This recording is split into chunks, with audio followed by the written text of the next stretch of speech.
trator na água? Não sei se dá pra vocês verem, mas tem um trator na água. Isso pra mim é novidade. Tá gravando aí ainda? Ok. Espero que isso dê muito certo. É meu primeiro vídeo fora de casa.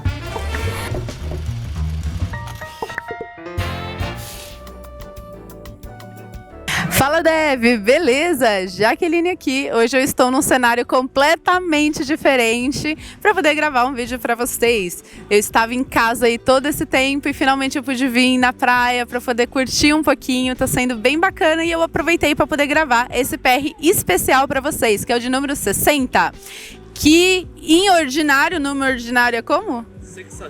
60º. Meu Deus, eu não vou decorar isso nunca. Eu juro que eu falei essa palavra hoje umas 10 vezes já e eu ainda não decorei. 60 vezes. Bom, galera, se você não entendeu a referência, vai lá no PR50 que você vai entender. Semana passada tivemos o grande Diego aqui para poder responder as perguntas e semana que vem teremos o Mike, grande Maicão. Bom, hoje vocês mandaram perguntas sobre carreira, perguntas técnicas de CSS, JavaScript e a gente vai responder todas elas, beleza? Bom, só vou mudar um pouco de lugar porque o pessoal tá querendo tirar foto aqui com o letreiro de Ubatuba e eu estou atrapalhando. Então vamos para o outro lado começar a responder as perguntas de vocês. Show! Então vamos para as primeiras perguntas. Deixa eu aumentar o brilho do meu telefone que tá bem difícil de ler aqui. Vamos lá, a primeira pergunta é do Luiz Sonego Iavorski. Desculpa se eu falei teu nome errado. Deixa eu tirar meus óculos aqui, talvez isso ajude. Uou, ajudou muito. Esqueci que eu tava de óculos escuro. Vamos lá, ele falou: muito bom. Isso me leva a perguntar, sou um dev pleno, faço criações muito boas, mas sou um pouco mais lento na criação que outros devs. Isso faz com que eu me sinta inseguro na programação em equipe. O que eu deveria fazer? Não ligar ou acelerar mais, mesmo que isso faça que meu conteúdo, o que ele está produzindo, não seja tão bom. Bom, vamos lá, Luiz. Isso é algo que todo profissional vai passar, que é aquela transição do dev pro pleno para o sênior, né? Lembrando que pleno e sênior varia de empresa para empresa, mas dentro da sua empresa, dentro do seu conhecimento, você está sentindo aí que você está chegando na senioridade, porém, você ainda não tem a velocidade. E aí você começa a ter aquela síndrome do impostor, né? De tipo, pô, será que eu sou tão bom assim? Os meus colegas fazem a mesma coisa tão rápido e para eu fazer eu demoro tanto. Mas eu vou falar para você não se preocupar com isso. Velocidade é algo que vem com o tempo, aí depende de você, depende do seu estudo e depende principalmente de você praticar. Se você quer melhorar a sua velocidade, eu indico você não deixar a qualidade do teu conteúdo cair. Beleza? Então não deixe isso acontecer, continua produzindo as coisas na sua excelência, no seu melhor, porque é isso que vai te levar para frente como um bom profissional, mas começa a praticar. Pratica com outros projetos, pratica com freelancer, participa de hackathons. Maratona de programação é o melhor lugar para você poder praticar velocidade, tendo que aplicar muita coisa ao mesmo tempo. Porque você tem que, numa madrugada, programar um MVP. Então, tenta isso. Isso vai te ajudar muito a melhorar a tua velocidade como programador e vai continuar sendo excelente na tua empresa, beleza? Mas não deixa a qualidade do que você está fazendo cair, porque isso não é legal para tua carreira. Fechou? Segunda pergunta, IncansaDev, e ele mandou aqui com a hashtag PR. Galera, se você quer deixar a dúvida de vocês, pode chegar em qualquer vídeo da Rocket City e colocar a hashtag PR seguido da tua pergunta, que vai aparecer aqui em um dos PRs. Então eu ou outro educador vai responder a tua pergunta, beleza? Bom, vamos lá. O IncansaDev falou o seguinte: tem um canal no YouTube focado em projetos feitos com HTML, CSS e JavaScript, ensinando passo a passo. Que bacana, IncansaDev! Muito bom, parabéns, galera! Sigam aí o IncansaDev, que ele tem um conteúdo muito massa aí no canal dele, pelo que eu vi. Vamos lá! Quais dicas vocês podem dar para novos criadores de conteúdo do nicho Dev? Tamo junto, Rocket City? Tamo junto! Primeiro, começa com conteúdo que você tem dominância, né? Por exemplo, você começou com HTML, CSS e JavaScript, isso é ótimo. Então começa a montar o conteúdo de tudo que você sabe, começa a estudar coisas novas, entenda a teoria de algumas coisas, porque quando a gente está criando conteúdo, a gente tem que explicar o porquê de algumas coisas. Quando a gente está aprendendo para fazer, a gente pode até pular o porquê de algumas coisas que vai dar certo e a gente entende o motivo depois. Mas quando a gente está fazendo um conteúdo, a gente tem que tentar sanar as dúvidas das pessoas que estão aí do outro lado, né? É uma das primeiras coisas que a gente aprende quando a gente vira educador, por exemplo. Mas isso também vale para qualquer pessoa que queira fazer vídeos ensinando algo. Depois, tenta trazer temas divertidos. Então, tenta fazer um projeto divertido, tenta trazer alguma experiência sua de projeto, de hackathon, de freelancer. Tenta imaginar um projeto novo e monta com o teu público. Por exemplo, você pode fazer um canal no YouTube automatizando a sua casa, se o seu interesse for IoT, por exemplo.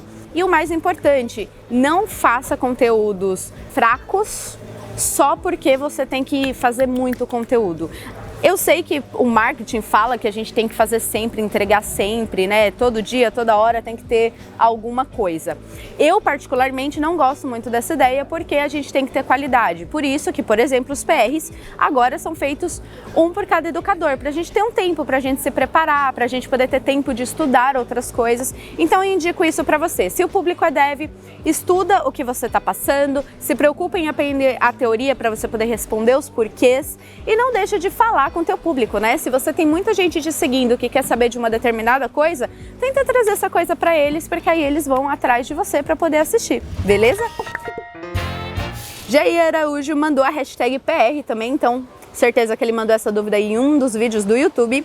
E ele falou o seguinte: dar uma dica do que um júnior pode fazer para se destacar e conseguir a primeira oportunidade como front-end. Valeu, um forte abraço. Então vamos entender aí o caso do Jair. Eu entendo que ele está começando na área, vamos colocar assim, e ele quer se destacar para conseguir a primeira vaga dele com foco em front-end. Então o que eu vou te falar, Jair? Primeiro de tudo, estuda tudo que você precisa, né, para poder ser um front-end. Então HTML, CSS, JavaScript. Se você está indo para a onda do JavaScript, procura um framework legal, aprenda esse framework de verdade. Se você escolher o React, tenta ler tudo que o React tem, a documentação, se inscreva em newsletters. Eu não sei se vocês sabem, mas tem muitas newsletters de desenvolvimento que trazem coisas novas de uma linguagem. Por exemplo, o Node tem, o React tem, eu creio que o Vue e o Angular também tenha. Então procura essas newsletters para você ficar atualizado, para você ficar por dentro de tudo que está acontecendo. Para o primeiro emprego, você precisa ter um portfólio. Tá? É bem importante você ter um portfólio, é mais fácil de você conseguir uma vaga dessa forma. O que você pode fazer? Você pode pegar freelas, você pode participar das NLWs da Rocket City, você pode participar de hackathons e tudo isso que você fizer, leva para o teu currículo, certo? Leva para o teu portfólio. Você não precisa ter um site com seu nome, com seu domínio, mas é legal você, por exemplo, colocar no GitHub, cria um README bonitinho, ativa o GitHub Pages, coloca lá no README, né, o link para GitHub Pages daquele projeto, para a pessoa poder ver o que você desenvolveu. Isso já vai ajudar pra caramba. Se você participar das NLWs da Rocket City, você pode pegar o projeto, modificar ele da forma que você quiser e ainda assim existir no seu portfólio.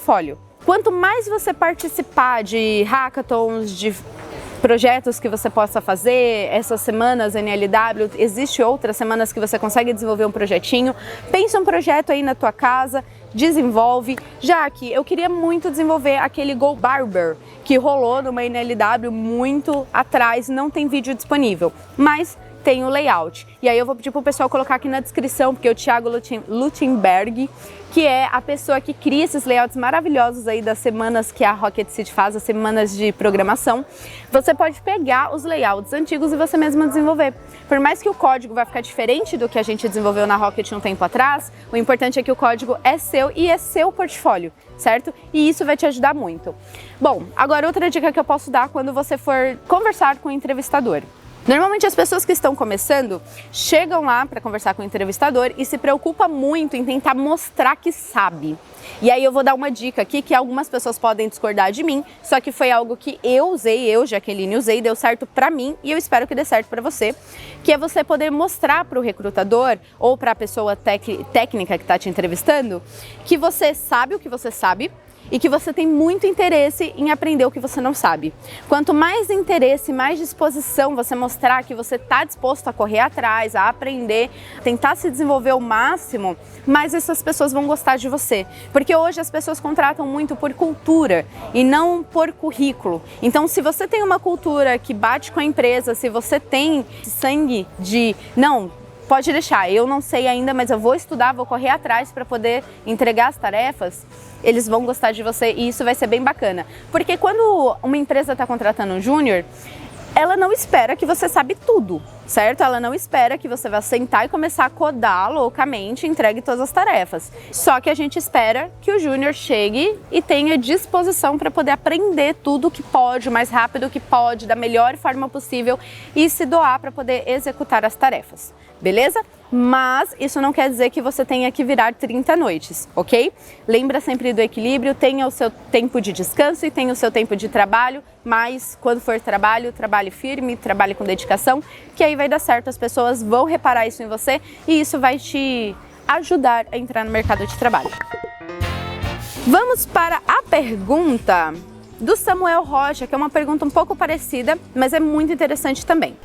Oi, Jaque, pessoal da Rocket City, tudo bem? Tudo bem, Samuel, e você? Vocês poderiam fazer um vídeo de como se preparar e organizar para conseguir um estágio? De preferência, com foco em um estágio remoto. Sou de cidade pequena do interior e por aqui não tem nenhuma empresa ou uma vaga de trainee para desenvolvimento de software. Serei muito grato se puder, no mais, obrigada. Por que sua pergunta é interessante? Porque você quer um estágio remoto. E eu dei uma boa pesquisada, mas eu olhei no trampos.com, Programator, qual que foi o outro que eu olhei? Nacato, Infojobs e Vagas.com. Eu olhei nesses 5 sites, eu encontrei 3 vagas de estágio remoto de empresas aqui de São Paulo e de empresas do Rio de Janeiro. O que eles estavam pedindo nessa vaga remoto? Eles estavam pedindo que a pessoa está estudando, obviamente, né, por ser um estágio, e que a pessoa tenha muita vontade de aprender e de executar, certo? Qual que é o problema do estágio remoto?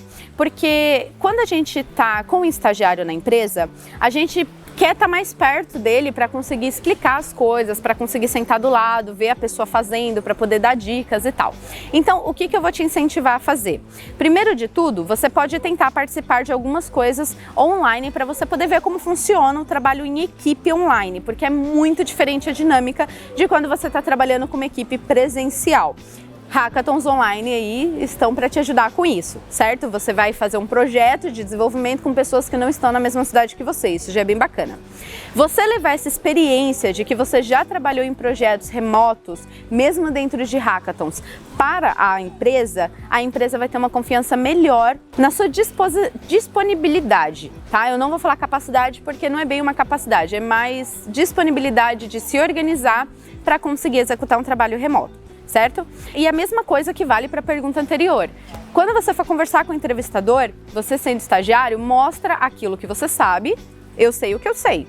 O que eu não sei, estou extremamente disposto a aprender. Estou aqui para aprender, para executar da melhor forma possível e eu vou dar o meu melhor, certo? Tem um site chamado BossaBox, que você consegue fazer algumas provinhas técnicas ali, né, para poder medir o seu nível de conhecimento e aí você vai trabalhar alocado em alguns projetos. É mais ou menos um freelancer, mas é bem bacana a experiência no BossaBox. Você pode usar isso a seu favor, tentar começar por lá, certo? Só que aí você procura como júnior. Eu creio que lá você não vai conseguir como estagiário, talvez sim. Mas dá uma olhada, procura sites, procura empresas que estejam dispostas a te ensinar. Porque o problema de a gente entrar na área de TI é que tem muitas vagas, só que essas vagas, a maioria é para pessoas plenos e sêniores, certo? Então júniores e estagiários têm muita dificuldade de encontrar vaga. Quando eu comecei na área, eu também tive essa mesma dificuldade. Então, o que eu fiz? Eu comecei a procurar empresas e pessoas já na área há muito tempo que pudessem me ensinar, que pudessem me mentorar. E aí eu consegui acabar fazendo contato com pessoas, com donos de agência de publicidade, que era o meu foco na época, porque eu programava PHP, né? Era bem forte em agência de publicidade. E eu acabei conseguindo alguns contatos e então uma pessoa me deu um estágio, que foi o meu primeiro emprego na área, me deu um estágio para poder ver o que ia acontecer. Acabou que 7 meses depois eu fui efetivada lá.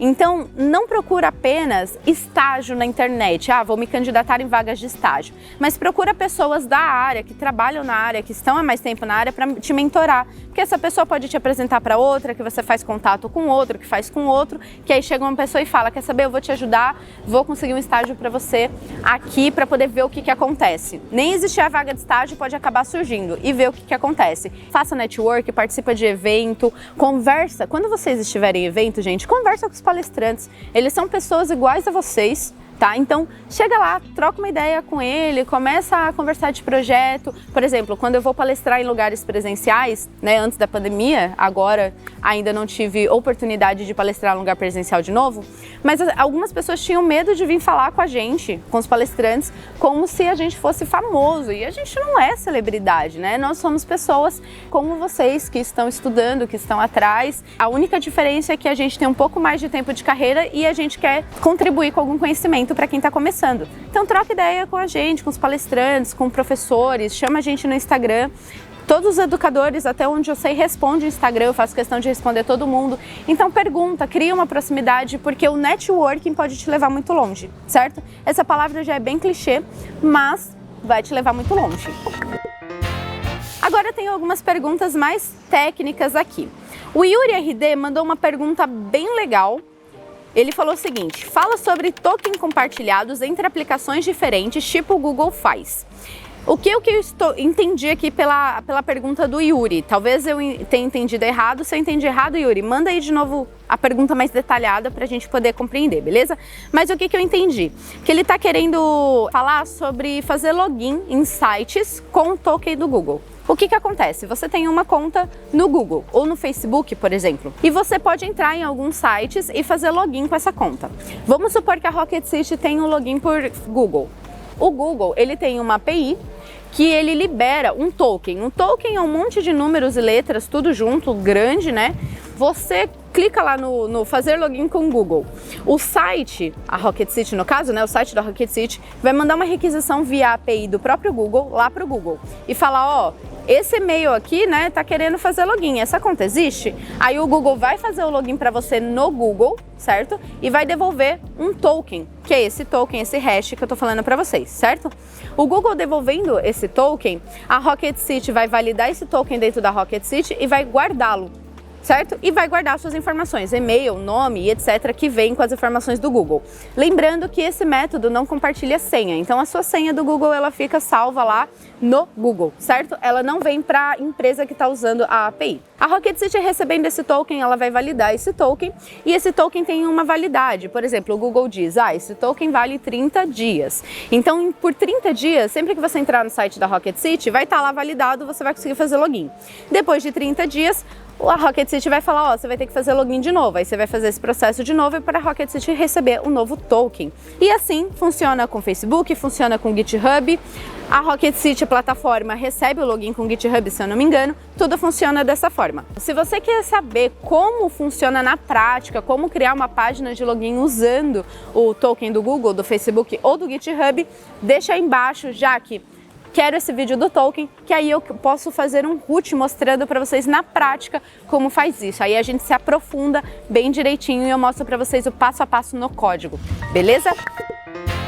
Próxima pergunta é muito interessante. Essa aqui eu até fui dar mais uma pesquisada para eu não poder trazer nenhuma informação estranha aqui para vocês. Mas a próxima pergunta é do Raimundo Silva. Ele mandou lá #PR. O que será preciso saber para estar pronto para atuar na profissão de Web 3.0? Bom, Web 3.0. Web 3.0 é a nova estrutura de internet proposto por Tim Berners-Lee. Eu tive que anotar o nome porque eu não ia lembrar, né? Que é o seguinte, ele une inteligência artificial, machine learning e dá o poder dos dados para a mão do usuário, certo? Tem até algumas coisas de blockchain e tal, que fala se uma empresa usar os seus dados, você ganha um valor por isso. Tem até um projeto desse que já está rolando, eu só não lembro o nome, do navegador que tem esse projeto. E aí esse valor que você recebe numa criptomoeda e você pode usar isso para poder doar para criadores de conteúdo que você apoia. Acho que é algo bem justo, né? Mas enfim, falando sobre Web 3.0. Pelo que eu conheço de Web 3.0, e se você conhece mais do que eu, coloca aí nos comentários pra gente poder compartilhar informação. É uma nova estrutura de internet, certo? Onde une inteligência artificial, machine learning e tem mais segurança dos dados. Se você quer saber o que você precisa saber para poder se manter antenado em Web 3.0, eu vou te falar algumas coisas que você pode estudar. Mas, seguinte, já que estou começando na área, estou aprendendo programação agora. Então, o que eu falar agora, você não se preocupa, beleza? Agora, se você já está há um pouco mais de tempo na área e você quer saber o que você pode estudar mais para poder se preparar pelo que pode vir da Web 3.0, e é muito importante vocês repararem que eu falei pode vir, porque a Web 3.0 até agora são vários conceitos, né, que aos pouquinhos a gente vê sendo implementado por aí, mas não é uma regra. O que você pode ir atrás? Entender o conceito de blockchain, entender o que é inteligência artificial, o que ela pode mudar no seu dia, e a LGPD. Que a LGPD, né, a lei brasileira, é um dos pilares de proteção de dados. LGPD, blockchain, inteligência artificial e a parte de segurança de dados, né, o que é um dado sensível, como guardar os dados em banco de dados na sua empresa, como fazer isso de forma segura, são os pilares que vão embasar a Web 3.0, na minha opinião, tá? Porque eu também falo na minha opinião. Eu vi que muitas pessoas comentam sobre isso e cada pessoa tem uma opinião diferente. Então, pelo que Jaqueline estuda e pelo que Jaqueline vê no mercado, essas 3 coisas que vão embasar a Web 3.0, tá? Mas não se preocupa com questão de tecnologia e etc, porque isso gradualmente vai evoluindo e vai mudando, né? Por exemplo, agora se fala muito de microserviços, certo? Então você tem que ir se antenando, mesmo não pensando na Web 3.0, para você poder se manter atualizado na web, né, no mercado de desenvolvimento web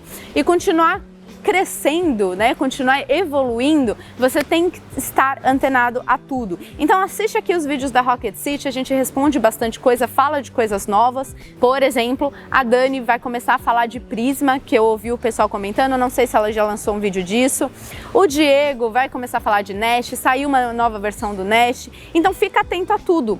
E o legal de estar atento a tudo é que você não precisa saber codar tudo, você não precisa ser o mestre da programação em tudo, mas saber um pouquinho de cada coisa, saber o que está rolando ali do outro lado é importante, porque aí você vai ter mais opções, você vai poder conversar sobre esses assuntos, discutir esses assuntos e aumentar o seu repertório de conhecimento. Eu abri uma caixinha de perguntas lá no meu Instagram semana passada e muita gente me mandou pergunta. Eu tentei responder todas elas, eu juro que eu tentei, ficou pouquíssimas que eu não respondi, tá? Até mesmo as perguntas que não tinham a ver com carreira, com tecnologia que vocês me mandaram lá, eu tentei responder todas. As mais legais de tecnologia e carreira eu salvei no meu Instagram. Criei um destaque e coloquei alguns stories lá que eu tô respondendo essas perguntas para vocês poderem consultar depois, beleza? E aí eu separei algumas perguntas bem legais aqui que eu achei extremamente interessante para poder trazer nesse vídeo para vocês. A primeira é do Fernando Retage. Ele falou o seguinte: como esconder uma API key num projeto antes de fazer upload para o GitHub? Essa pergunta é muito interessante porque vamos supor que você faz uma conexão com um banco de dados no código. Você cria um arquivo e coloca lá o host do seu banco, usuário e senha. Se esse banco ele é remoto, por exemplo, é um banco da AWS, a senha desse banco da AWS vai ficar no código e você não pode colocar isso no GitHub, principalmente se for repositório público. Já que meu repositório é privado, tô seguro? Tá mais seguro, mas ainda não é indicado, beleza?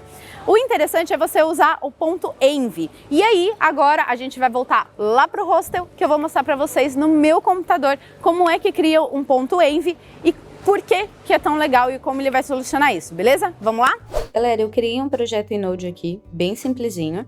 Instalei o Express, criei um servidor aqui rodando na porta 3000, certo? Vamos rodar ele aqui já pra gente ver se tá tudo certo. Tá rodando bonitinho. Se eu vir aqui no navegador, ele já identifica que tá funcionando essa rota, mas não tem nada definido lá na rota get.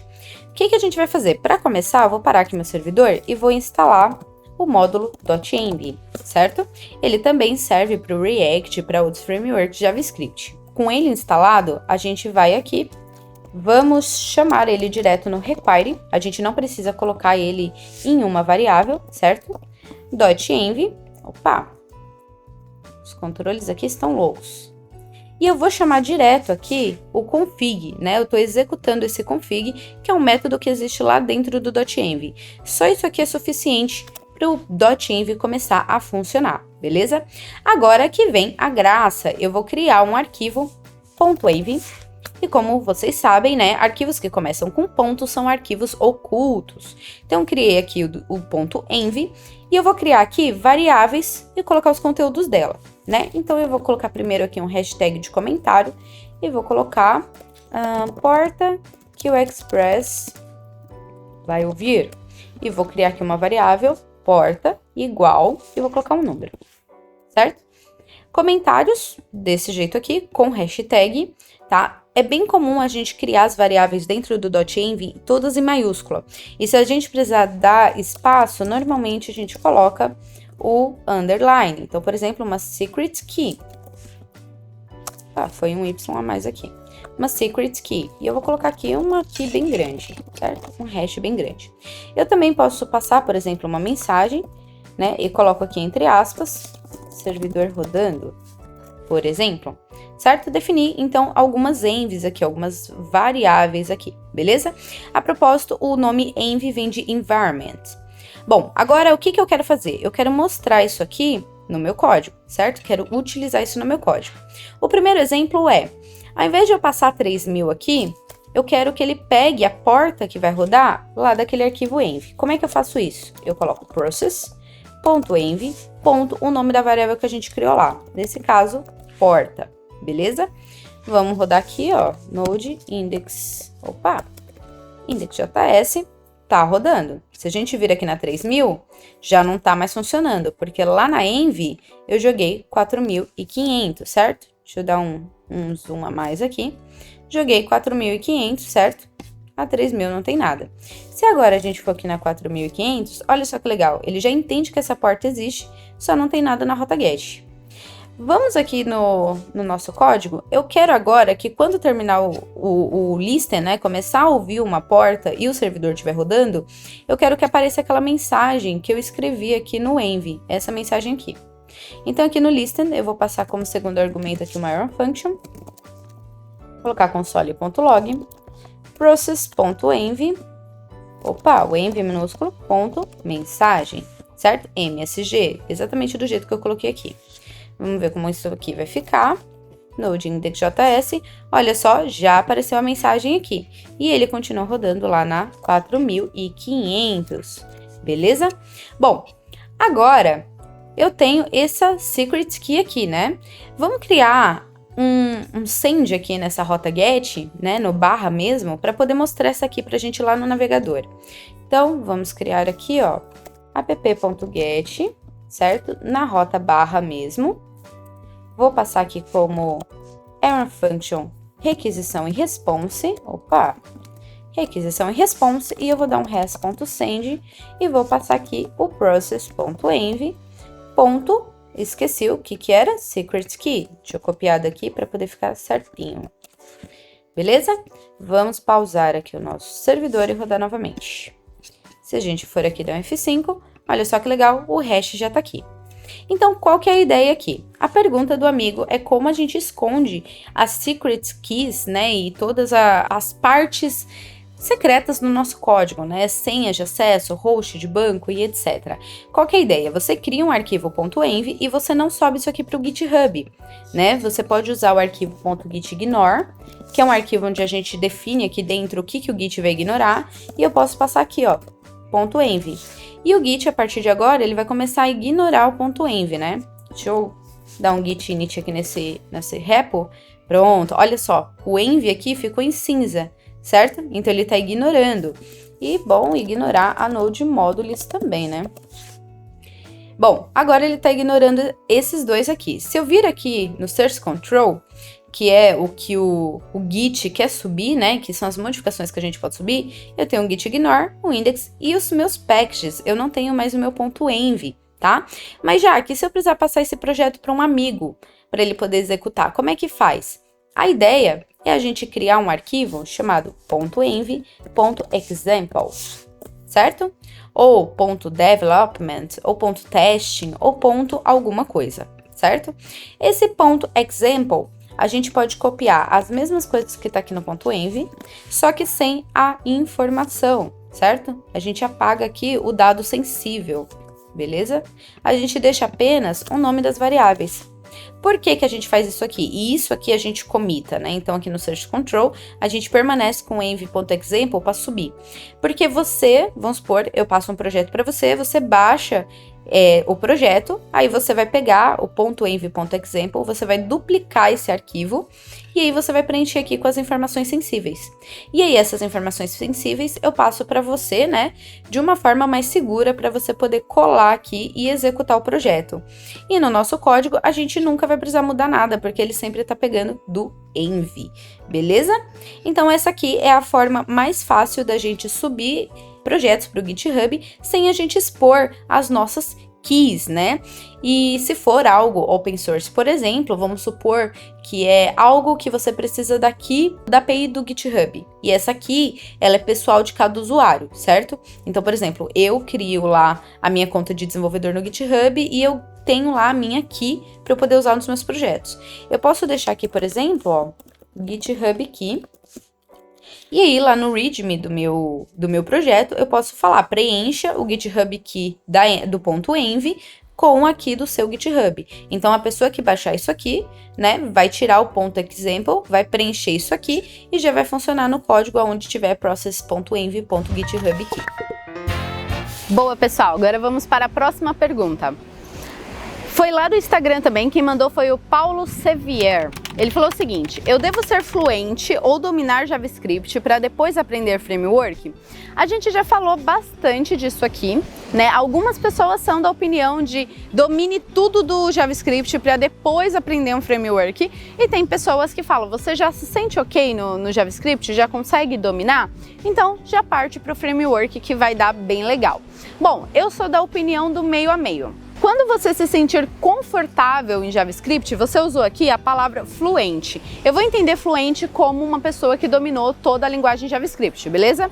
Não precisa ser fluente. Se você se sente confortável no JavaScript, você já consegue começar a aprender um framework. Porque você vai usar a sintaxe do JavaScript e você vai aprender algumas outras coisas que é específico daquele framework. Por exemplo, do React você vai aprender coisas específicas do React. Mas para isso você tem que se sentir confortável no JavaScript e saber HTML e CSS, beleza?